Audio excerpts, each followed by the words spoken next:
I simply didn't decide what to read before. Dude, we cannot always be 100%, you know?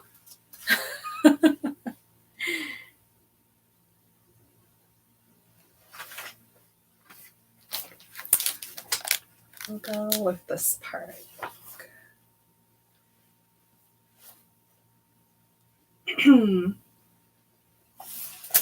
All right. Nobody's here yet, but we're starting.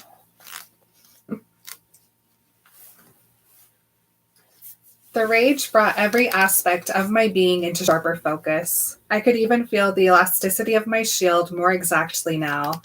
Feel that it was not a band so much as a layer, a thin film that covered me from head to toe. With the anger rippling through my body, I had a better sense of it, a tighter hold on it. I stretched it around myself, out from myself, swaddling Renesmee completely inside it, just in case Kate got past my guard.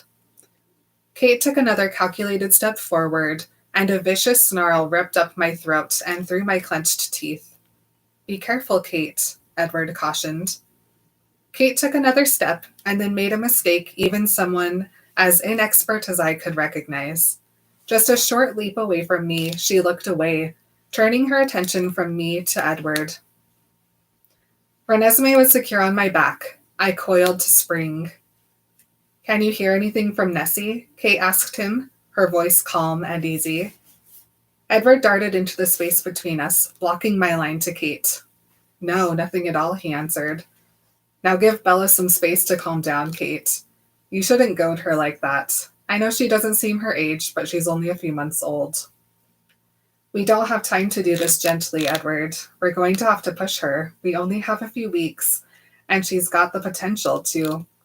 Back off for a minute, Kate. Kate frowned, but took Edward's warning more seriously than she'd taken mine. Renesmee's hand was on my neck. She was remembering Kate's attack, showing me that no harm was meant, that Daddy was in on it. That did not pacify me. The spectrum of light I saw still seemed tainted with crimson, but I was in better control of myself, and I could see the wisdom of Kate's words. The anger helped me. I would learn faster under pressure. That didn't mean I liked it. Cool. Fun to talk about.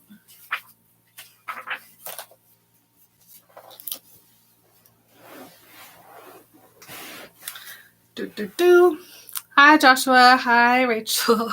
Good hello, everybody. All right. Oh, yeah. That's for Harry Potter.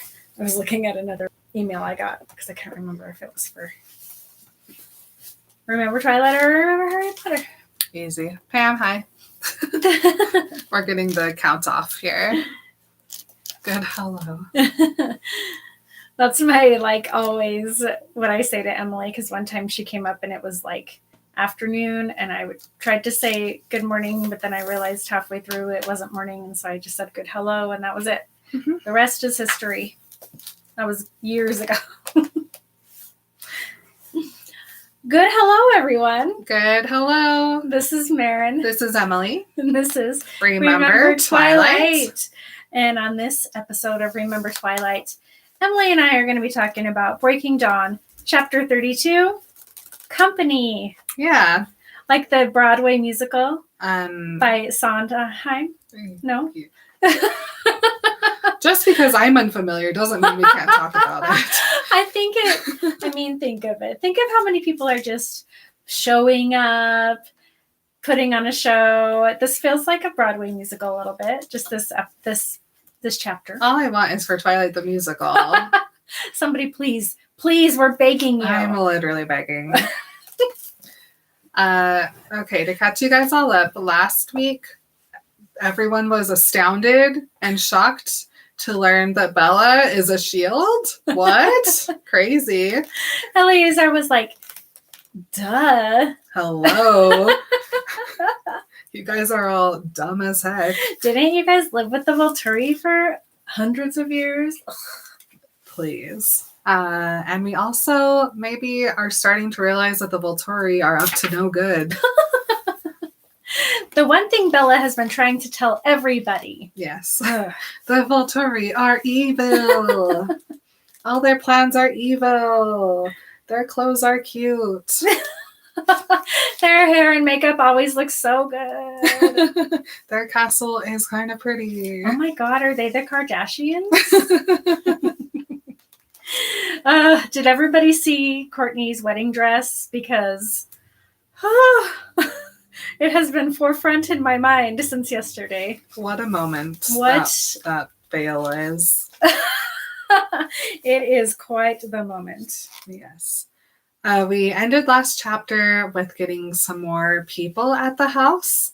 And so restarts the bewitching process. Bella says that the Cullens' enormous house has so many people in it that it won't be a problem except for the fact that none of them need to sleep. But I don't think any of them have to sit down either, so I don't know why it's that big of a problem. Mm-hmm. I mean, they all just stand perfectly still all the time, all day long. No biggie. No one gets uncomfortable, so what's the problem, Bella? Nothing.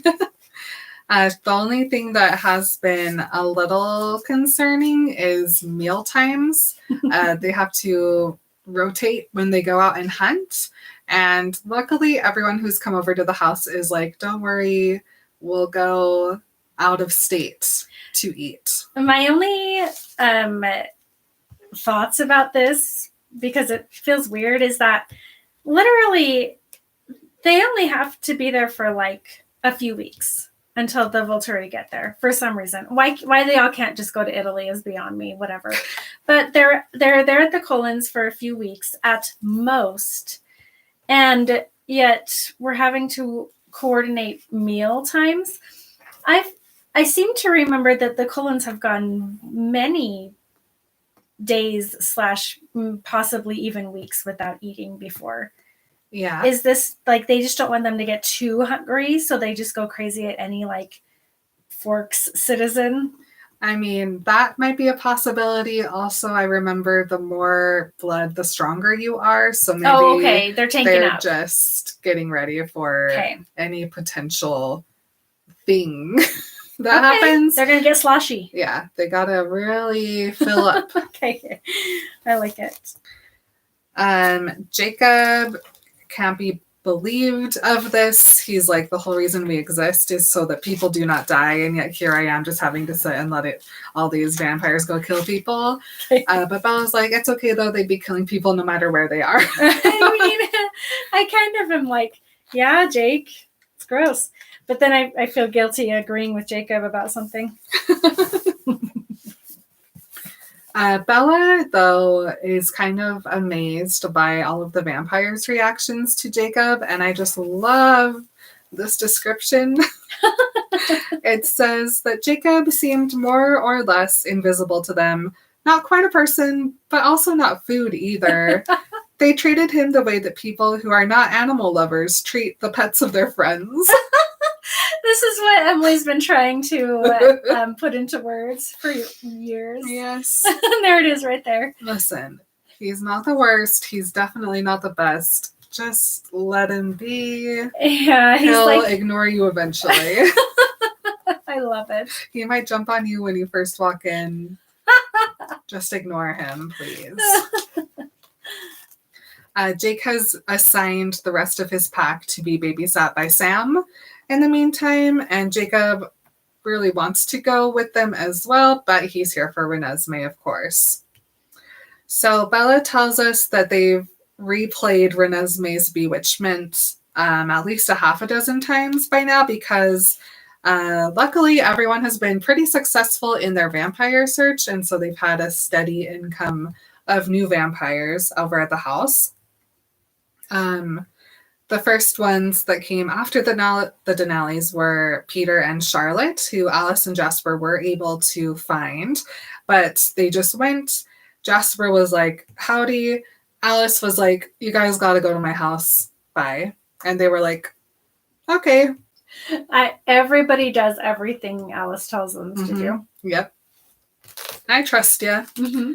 So they come over and they're like, Alice sent us, and that's all we know. We learned that neither of them are familiar with immortal children intimately. That was a gross way to say that. You can choose a different way. Neither of them had ever met an immortal child before. So even though they knew that you're not supposed to make them, they don't have like anything in their past that would make them react the way the Denali clan did. And they're curious about Renesmee, so they let her do the palm touch, and now they're under her spell as well. Everybody loves this witch baby. Mm-hmm. Carlisle found some friends to send over from both Ireland and Egypt. The Irish clan comes first, and Bella says that they were surprisingly easy to convince. Not surprising when you learn about them, though. Right. So the head of this clan is Siobhan. Bella describes her. The way that Bella describes everybody in this chapter, it got to the point where I just had to write, stop. Yeah. Bella. Stop. I highlighted none of the descriptions. It's really obnoxious. I like the initial description of Siobhan, though, which is just a woman of immense presence. Yeah, I love that. That's a good one, Bella. Mm-hmm. Very good. So she's a leader. That's all we need to know. Yes. Okay. Siobhan is with someone named Liam, and both of them are willing to do whatever the newest member of their clan, Maggie, says, because Maggie's power is to know when she's being lied to. So Edward tells them their story. Maggie says, yep, he's good. And so everyone's just like, okay, time for our spell casting to happen. What I wouldn't give for that power. Right. Amun is one of the Egyptian vampires who comes over. And he brings with him Benjamin and Tia, who all get convinced by Renesmee, but Amun doesn't want her to touch him. So he's just like, same. Oh, like I'm good. I'll stay here though, because we trust Carlisle. Like, you guys can have a witch. It's fine. I don't want her to touch me. Right. And he was kind of iffy, but Benjamin was like, listen up. If you leave, we're done. And Amun's like, you are the Avatar, and I'm going to stay wherever you go. Like, it's not a problem. Nobody's going to leave Benjamin because he is the Avatar. But, like, also, Benjamin's real loose and free with his ultimatums, which is like, that would immediately turn me off. Like, I'd be like, nah, I can't live with somebody who's constantly just ultimatuming me. It's fine. No, yeah, I feel that. But he's kind of like, okay, so here's what I want to know about Amun and Tia and Benjamin. Like, are Amun and Tia super close and Benjamin's kind of like their buddy? Or like, because that's the only reason I can think of that Amun would put up with Benjamin's hit. Like, I just feel like I like Benjamin, but he seems really kind of like angry young man type of thing that would just drive me up the wall. So from what I've gathered from like this little paragraph and the next page is that Amun is with Kebi.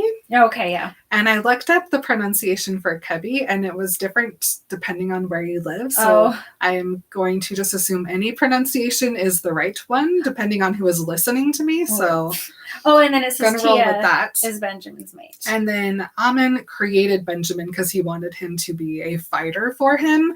But it just turns out that Benjamin doesn't give a fuck what he wants. And he's like, listen, weird dude, I'll stay with you. But like, you got to let me do whatever I want. And so Amun's like, well, you're like the most powerful vampire I've ever met. So I guess I have to do what you say if I want to stay in your good graces. It's an interesting story. And I'm going to raise my hand, and anybody else can also if they want to know the whole story. Like a whole fleshed out book about these guys. Yeah, definitely. And Amun doesn't let Kebi touch Renesmee either. He's like, no, we're okay. We're just here because Benjamin insists it. Bella describes Benjamin as having some kind of invisible magnetism that makes people dependent on him, which is interesting. But Edward, when Bella tells him this, says that's not quite it. It's that his gift is so singular that Ammon is terrified of losing him. And he's been trying to keep him from Aro's knowledge up to this point. And so he's actually a little bit unhappy introducing Benjamin to all of us because there's no way it's going to be kept a secret. Yeah, everybody's going to anymore. Like, this guy's amazing. Yes. Bella asks what he can do. Edward says that he can influence the elements. Actually, it's not, he doesn't make you think that you're on fire. You can actually be on fire.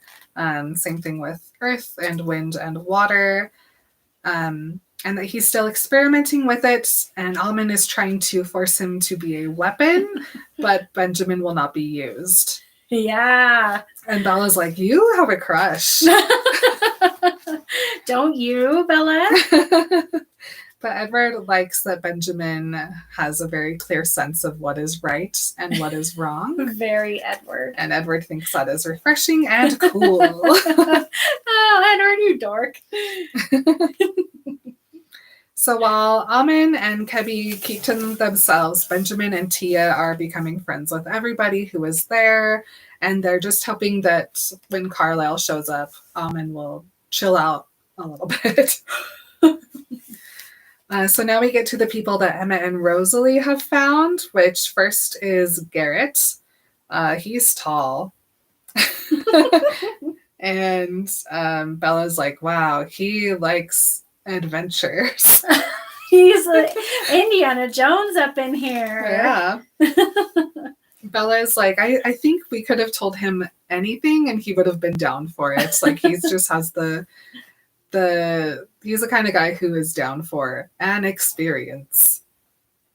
He loves the cousins. He is very interested about learning about their animals only thing. And then they also get another two people who are friends already, but they didn't come together, whose names are Mary and Randall. And they too listen to Renesmee and they decide to stay. And they start also brainstorming things that they could do in case the Volturi don't listen to reason. And all three of these nomads are leaning towards still standing with the Cullens and fighting. Jacob, of course, is grumpy every time a new vampire shows up, and he just kind of like hangs out in the corner and talks to Renesmee about how someone needs to give him an index of all these bloodsuckers if any more of them show up, which Stephanie has nicely given to him at the back of the book. She's like, fine, Jacob, here you go. Luckily, Carlisle and Esme do come home just 1 week later. Emma and Rosalie are just a few days behind them, and everyone feels better having the whole family back. Carlisle does have one more person with him when he arrives. Their name is Alistair. They're an English vampire. Alistair thinks that Carlisle is his bestie, but Carlisle's like, you're not my bestie, but it's okay. And Alistair's like, that's fine. Mm-hmm. That's totally fine with me. Carlisle had to do a lot of persuading to get Alistair to come. And Alistair doesn't have any want to talk to any of these other vampires. He is there solely for Carlisle. So Carlisle tells him about Renesmee, and he's like, okay, I believe you. I'm also not letting the weird kid touch me. And Edward tells Carlisle later that Alistair is scared to be there, but he is more afraid of not knowing what will happen. Because he is naturally suspicious of the Volturi, and so he wants to know exactly what goes down here to see if his suspicions are correct. He talks to himself, and so they overhear him being like, well, of course, now they'll know that I was here. There's no way to keep it from Aro at this point. I'm going to be on the run for centuries. All of these people will be on their list. some way to treat your friends. I love him. Love him. Mm-hmm. Narrator Bella is like, well, yeah, that's probably true. Everybody here is going to have to be cautious of the Volturi from here on out. But at least Alistair has an advantage on that because he is a tracker, but his gift works a little bit different than Dimitri's, and it's not as strong, obviously, or he would probably be a member of the Volturi. The way his works is he feels a pull towards whatever he wants. And so he can also use that in the opposite direction, in which if he is like, I really want Dimitri to find me, he'll know to go in the way that his gift is not telling him to go. And then randomly, they get some more visitors, and it's a surprise because no one was actually able to find these people or get in touch with them. And these are the Amazons. So they show up and they're like, hey, Carlisle. And Bella looks at them and she goes, they are very tall. That was the only thing I could focus on too when we were learning about them. Right. They're so tall. So tall. And Bella is immediately kind of hesitant around these vampires. The way she describes them is they are only wearing like animal skins, and just like their presence feels more wild to them. And she says that they were the most uncivilized vampires that she's met.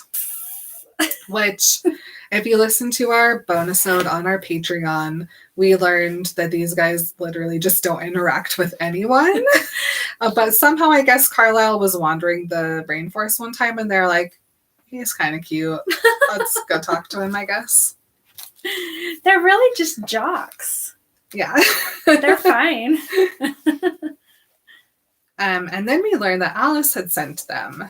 And they're like, okay, so Alice was in South America. Interesting. Did she go just because she knew we wouldn't be able to find them? Or is she like there for a reason and just happened to come across them? So Carlisle greets them. It is Zafrina and Senna who are here, but Kachiri is missing. And Kachiri is another name that I looked up and it had so many different pronunciations that I'm just going with Kachiri because that's what I see when I read it. That's what I see too. Perfect. Carlisle is surprised that Kachiri is there because he has never seen them missing another one. That's always the three of them together. And Zafrina says that Alice told them that they need to separate and that it's uncomfortable to be away from each other, but Alice needed Kachiri with her, and she sent us here, and that Alice was in a great hurry, and that's all she told them. So then, of course, Bella brings out Renesmee. They listen to their story. They let Renesmee touch them, and of course, are bewitched like everyone else who touches Renesmee. And Bella's like, these vampires move really like quickly and jerkily because they've never had to train themselves to blend in with humans. And that makes Bella a little bit nervous having them around Renesmee. Little does she know they're going to be besties. Oh, yeah. They're glad to at least have a little bit of knowledge about what Alice is up to. Obviously, she's doing something, but yeah, she's helping. I still don't know. And she's sending people. She did not abandon them. Mm-hmm. Take heart, Collins. Yeah. Edward loves that the Amazons are here because Zafrina has a really cool gift. And Edward thinks that while it could be a very dangerous, like, offensive weapon, it can also just be used to kind of throw the Volturi off. Even if they decide not to fight, they could still be helpful, getting them to pause and listen longer than they would otherwise. So Edward is telling Bella about her gift. He says her gift is illusion. I love how he's just like cutely excited about her gift. He thinks it's the coolest thing he's ever seen. Yeah. Zafrina is interested that her power doesn't work on Bella. Again, she's never met another person who her gift doesn't work on. And so she kind of shows Edward how her gift works. And Bella just watches Edward's eyes kind of like unfocus, and he just kind of has this little smile on his face. And he's like, this is so cool. Like, if I didn't know better, I would think I was actually in the middle of a rainforest right now, except for the fact that I can feel Bella here, even though I can't see her. That is so creepy that he's literally got his arms around her and she's not in the vision. Yeah. Oh, that's like, it's weird. Very scary. Zephrina takes the illusion away, and Edward is just like, that's so cool. And Renesmee is listening to this, and she's like, what? And she goes, can I see? And Zephrina says, yeah, what do you want to see? And she asks for the same thing she showed Edward. And so Zephrina does it, and Bella watches as Renesmee's eyes unfocus. I would not like that as a mother. Thank you very much. Renesmee loves it, and she's like, give me more. And after that, Renesmee just makes Zephrina play pretty pictures with her and show her different places. Fun game. Bella, like you, is worried because she is absolutely certain that Zephrina could show Renesmee absolutely horrifying things. But Renesmee will always come back and show Bella what she saw. And for the most part, it's just probably landscapes. Yeah, no. For real. But there's like that fear of like, what is this grown person telling my child? I always get worried about that just as like a paranoid mom of, I have to remind my kids like, okay, so for example, like if you're in an acting group and they say things like, we're a family here, you have to recognize that that's just something they say. That's not actually your family, because people can use that against your children. And so it's like, this could be used against your child to show you things that aren't real. And they might think it's real because they're kids and they're dumb and they don't know. Right. Scary. Yep. Luckily, Bella has Edward, who I'm sure can hear Renesmee's, reactions to everything she's seeing, and he trusts her. So luckily, I know. it's all good. I wish I had an Edward. Yeah, comes in handy. Mm-hmm.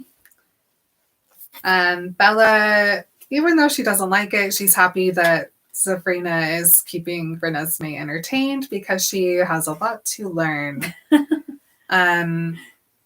Because she both wants to learn how to fight, and now she is interested in learning what she can do with her shielding ability. So she did talk Edward into teaching her how to fight, and it doesn't go well. No, it's really bad. Because Edward won't commit. He won't. He cannot. He pins her down and then immediately gets off her, and statues in the meadow again. Of course. And Bella's like, what's wrong? And he's like, I can't do this. And she's like, what do you mean you can't? We just did it. And he doesn't answer her. And she says, I can't get any better at this if you don't help me. And he doesn't say anything again. And so she knocks him to the ground and is like, I win. And he just is there. And she's like, Edward, what is wrong? And then he doesn't talk. For a full minute, which for vampires is like 3 hours. So long. And he goes, I just can't bear it. Emmett and Rosalie know as much as I do. Tanya and Eleazar probably know more. Just ask someone else. Think of it, though. He's right. The last time he hurt her, they broke up for 6 months. It's true, yeah. And it was terrible. Like, this is not an okay... He doesn't need to be in this situation, this position. It's too much for him. Mm-hmm. And she's got lots of other people who want to help her. Yeah. He's right. I agree with Edward totally about this. Yeah. But Bella's like, but you're good at this. And he's like, I can't look at you like a target. Like it's too much for me. There's so little time that the difference between who teaches you the basic skills is not going to matter at all. You just have to find someone else. Bella brings it up a lot, but Edward doesn't change his stance. Nope. So she's like, fine. Emmett, will you come help me? And Emmett's like, hell yeah, I will. Edward makes a shirt that just says, find another teacher. And every time she starts, he just opens up his jacket. He's like, find another teacher. Yep. Yeah, Emmett's like, I'm your teacher, bitch. Yeah. Bella tells us that unfortunately Emmett is using this as a way to get back at her for all of their arm wrestling matches that he lost. And that had she been human, she would be entirely bruised. I love it. Emmett's doing his job. Yeah, he's and that's the thing about Emmett is he knows that Bella is a vampire now, and he knows like it doesn't matter what he does to her, it's not going to hurt her. Where Edward still probably just is afraid. She'll always be the Bella that he first met. Yep. A lot of people come and watch and give suggestions and things like that. And Garrett, helps, and he's a good teacher. And as Bella gets to know Garrett more, she's like, he's really sociable and he gets along really well with everybody here. Like, it's interesting that he's never found a coven. Even Zafrina gets in on the Bella teaching. And she actually learns a lot from Zafrina in their one lesson, but Bella is scared of her. Well, she's a foot taller than Bella, for one thing. So Bella catches us up and says even though she's learning a lot, she still has a very basic understanding of fighting, and she doesn't know how long she would last or if it would be enough to help. So every minute that she's not with Renesmee or learning to fight, she is with Kate trying to learn how to control her shield. And the way they've decided to do this is Edward stands there with Kate's finger on his arm, and she just zaps him like every 3 minutes while Bella tries to figure out how to protect him. Sometimes Bella can do it for a second, but then she says it kind of snaps back to her. She can't figure out how to get a hold on it to learn how to make it move. Just in the same way that Edward will never see Bella as anything other than a human, a bubble, this isn't working because she's like, Edward is invincible. And that's the way she's always seen him. This is not effective. Yeah. I love it. It's so cool. Kate says that she's doing her low setting of the zaps, and so Edward's just kind of grimacing, but between every zap he's like, you're doing great, Bella. These guys. He's not actually in danger, and so Bella's concern is activated. Yeah, they're a good couple, but for something like this kind of growth, they need a different motivation. Yes. Bella says that they work for hours at a time, and she feels like she should be sweating for how much work it feels like she's putting in. But of course, her perfect body doesn't sweat anymore. Cool. Thanks, Bella. Bella hates this. She wishes that they could use Zafrina's talent instead, because then Edward would just have to say when he gets his vision back. But Kate says that is not going to be enough motivation, and so that's why they're doing the shocking. And Edward is so proud of Bella, because even though Bella's like, I can barely do anything, Edward's like, but that's more than we've ever even known you could do. And so they're doing it again, and Bella is able to shield one of the zaps. And Kate's like, that's good, because I actually didn't do that one very low. So she does it again, but Bella doesn't block. Edward gets zapped. And Kate's like, I can tell that she's got a lot here, and we're just barely beginning to figure it out, but I know she can do better. She's just lacking incentive. And Bella's like, what do you mean I'm lacking incentive? You're zapping my husband here in our meadow. I don't know where they are. But everybody who's around and watches this happen are all kind of start talking amongst themselves. And Kate has an idea, which Edward starts to like tell her don't do it, and then he stops. And because Kate has gone over and grabbed Renesmee and asks Renesmee if she wants to come and help Bella. And Bella's like, how very dare you? How very, indeed. So yeah, she brings her right over, and everybody comes in closer to watch this. She gives Renesmee to Bella, and Bella's like, this is not going to happen. But Renesmee's like, I want to help. And Bella's like, no. And then Kate starts walking towards Bella, and she's like, no, no, no. She puts Renesmee on her back. She keeps backing up. And she's like, Kate really doesn't understand how far past my boundary she has already gone. And Bella gets real mad. So mad that she's starting to see red. Mm-hmm. And she says that she can now feel her shield a lot better. And she realizes that she was visualizing it the wrong way, and that it's not so much as like a band she needs to stretch as a layer that she just kind of needs to expand away from her. Can I just real fast? She goes, the strength I usually worked to keep restrained flowed through my muscles, and I knew I could crush her into diamond hard rubble if she pushed me to it. But by all means, teach me how to fight. Come on, Bella. Just get this like rage going. Yep.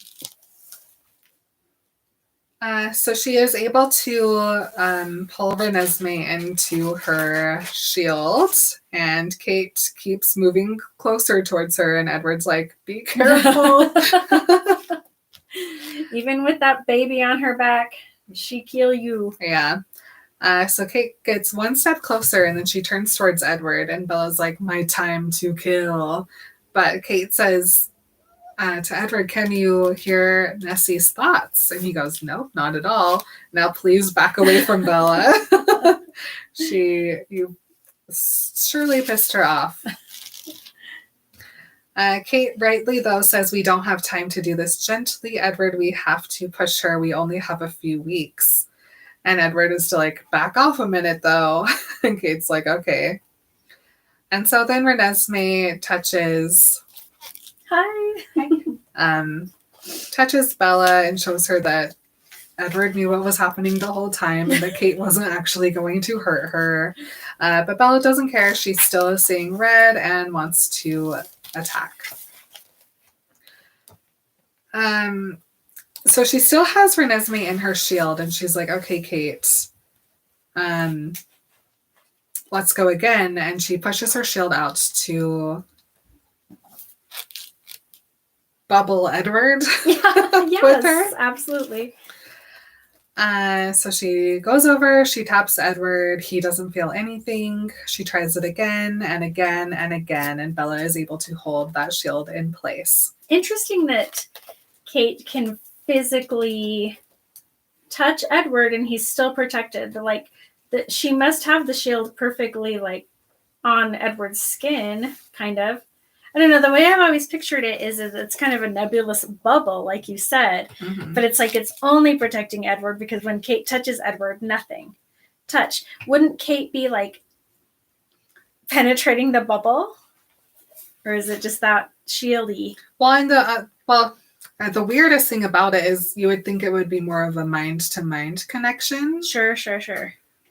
But it isn't. It's described kind as of a interesting, a bubble or a fabric that could rip or tear, but it doesn't. Yeah. So I just always pictured it like I'm going to surround you with my bubble. Mm-hmm. But Kate, I just feel like if you enter that bubble, you should be able to penetrate it, but I guess you can't. Yeah. It's just that interesting of a cool. So maybe it is just mind. Maybe, but Bella has to like visualize it. Yeah, so Bella has to have a bubble vision, but it's really just a mind to mind. Yeah. Okay. Because I believe, because like she kind of, yeah, she describes it as going from like the closest person to the closest person to the closest person. But I think once she understands it more, she'll understand that she can just like pinpoint people Boom, boom, and not boom. have to like grow it out from herself. Yeah. But I mean, She's just learning. maybe we'll never know. Maybe It's we new. will. So then Zafrina tries her power. It doesn't work on Edward or Renesmee. And now that Bella is calming down, it's taking her a lot more work to keep her shield intact. And so then Zafrina's like, nobody panic, but I want to see how far Bella can push this. And so what she does is she just removes everyone's sight completely. And everybody is a little startled by this. You can't just say don't panic And then and blind then do it. everyone. That's to panic a little.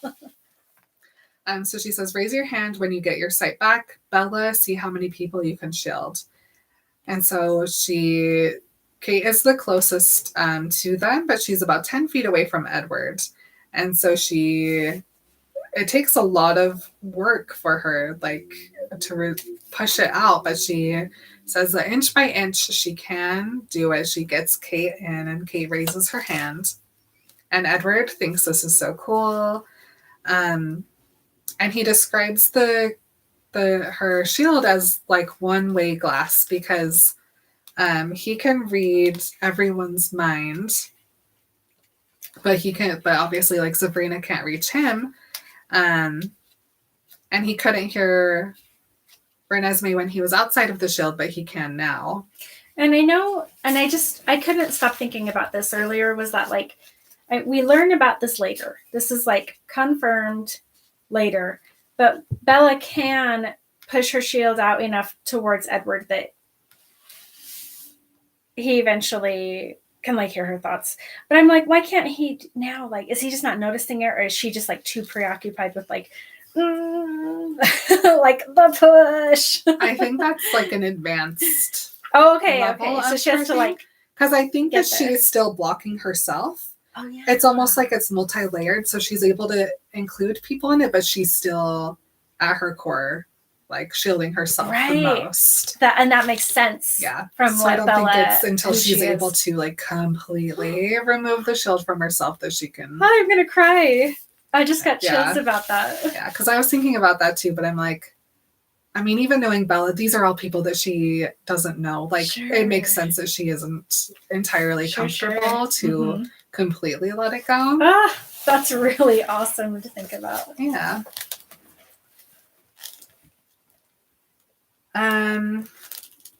So Edward's going off on this whole realization that He's he's thinking having. what I'm thinking. Yes. He's like, wait a minute. How could But Bella's like, okay, I'm gonna try and get Garrett. And she starts to work on it. But Zafrina she says like, very good, Bella. And I mean, that would startle anyone to be called, such a compliment from Zafrina. I mean, honestly. That Bella kind of loses it and it snaps back to only herself. And then she notices that she accidentally unbubbled Renesmee, who's like startled by the fact that she can't see anything. So she is able to move it around Renesmee again. Bella asks for a minute. And everyone's like, okay. And Garrett goes over to Kate and he's like, walking over all tall, like Bella says. Edward's like, Garrett, I wouldn't do that if I were you, but he's like, it's fine. Kate, they say that you can put a vampire flat on his back. And she goes, yeah. What about it? Are you curious? And he goes, I mean, I've never seen anything like that. I think you might be exaggerating the flirting that's happening here.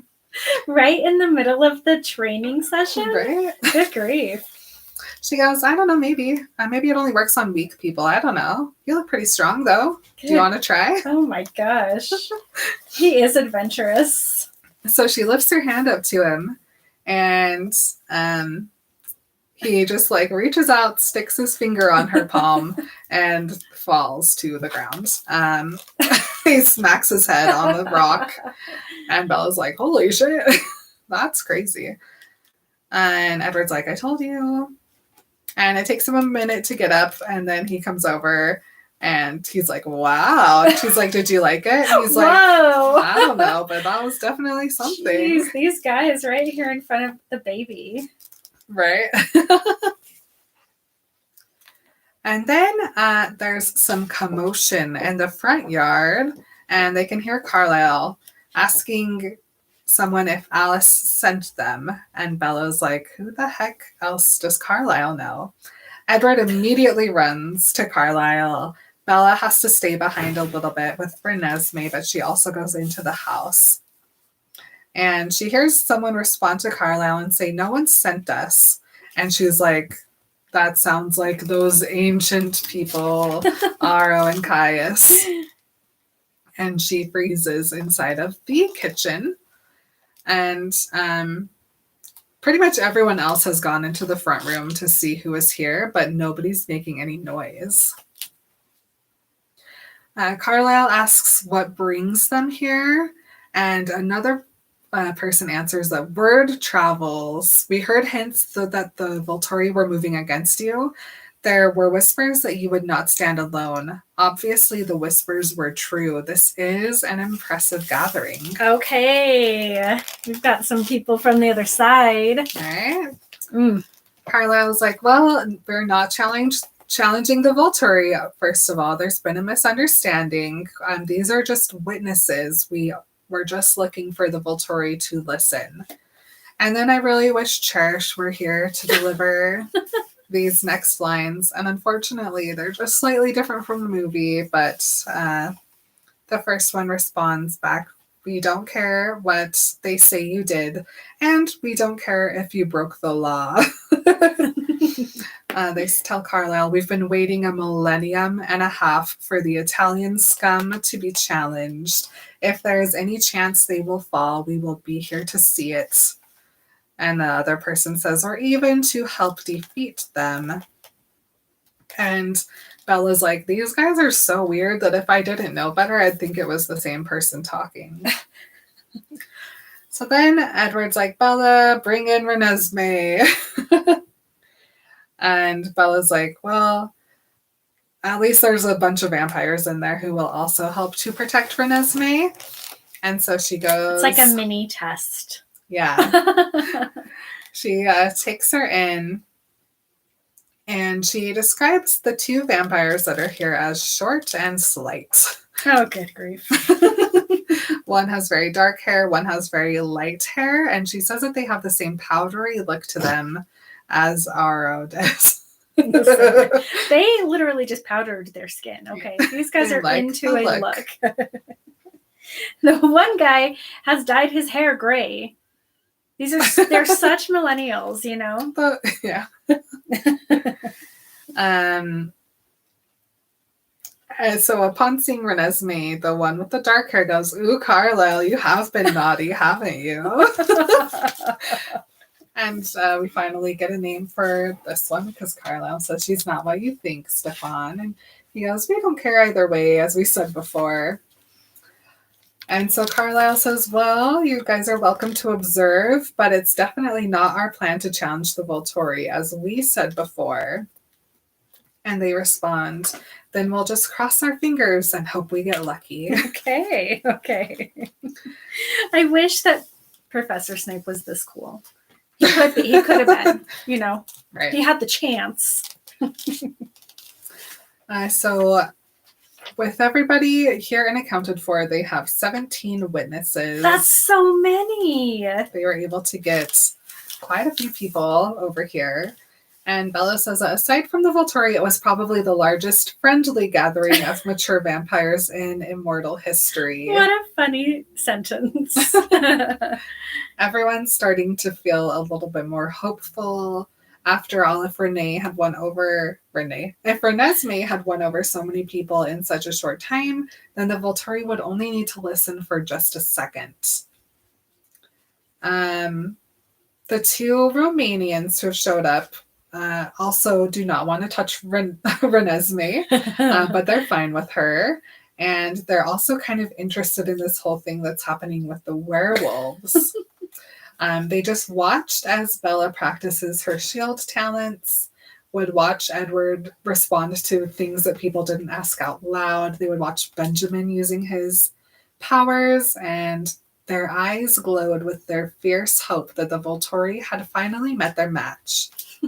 We did not hope for the same things, but we all hoped. Whoa. End of chapter. End of chapter. I have to open one eye at a time to adjust. Cool. Let's see what Hi, everybody. is happening in here. I'm cackling. OMG, this is going to be such a surprise when the episode comes out. The emo diamond. Jacob is like the children at the party, and the vampires are the ones thinking it was an adults-only party. Siobhan, Edward's first crush. Yep. Honestly, she was. Just Edward being obsessed with all things moral. It's so cute. We wouldn't have any other way. I need more about Alistair. And remember, just because someone's your bestie doesn't mean you're their bestie. Oh my god, shade. The Amazons are the coolest. I want to experience Sabrina's gift so bad. And remember, Alice never abandoned you. I guess we could make everybody cry. Alice never abandons you. So sad we didn't get Bella learning to fight in the movies. Yeah. Chaos twins. And remember, find another teacher.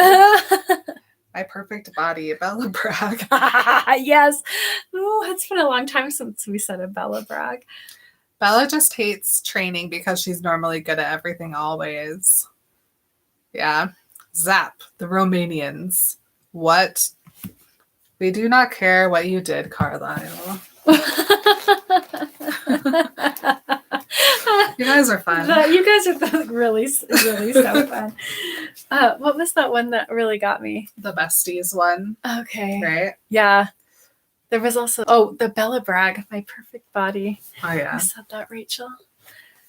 Oh my gosh. Rachel in the comments on our chat mentioned that Bella, when she talks about her perfect body, is a Bella Bragg. And it's been so long since we had a Bella Bragg. I'm glad to have one again. We used to get like 3 Bella Braggs a chapter back in the day. Bella Bragg. I'm just not on the lookout for them. So I need to get back on that because it really helps her, you know? Yeah. She likes to feel that she's doing good. I love me some Bella Braggs. Oh my goodness. I can't even think of anything else to say. Oh, shoot. No, that's okay. I thought there was something else I wanted to say about this chapter, but I think that's good. I'll tell you guys this. The next chapter starts with the word Charlie. Charlie! So that's going to be fun. Oh, the cheese. Well, thanks for listening, everybody. Thanks for joining us here in the chat, those who came. And thanks for all your support always, everybody. Emily and I are going to go record our Patreon-only episode. So come join the Patreon if you want to listen to that. We love you guys. Will you say it? Can't remember it anymore. I can't. And remember, just because... Hold on. It's so funny. Okay. And remember, just because you're their bestie doesn't mean that they're... that's backwards. And remember, just because you're their bestie doesn't mean that you're... No, because it's... when I'm like... Let me read it again. I look at Carlisle and I go, "You're my bestie," and then Carlisle goes, "You're not my bestie." Oh. And remember, just because someone's your bestie doesn't mean you're their bestie. Okay. Love you guys. Bye. Bye. It's probably the best remember. You guys are fun. You are so famous, Rachel. Okay, so we're gonna go do that, and then we have a Harry Potter. So we'll be back again, 10-ish minutes. See you there. Bye. Bye. Bye.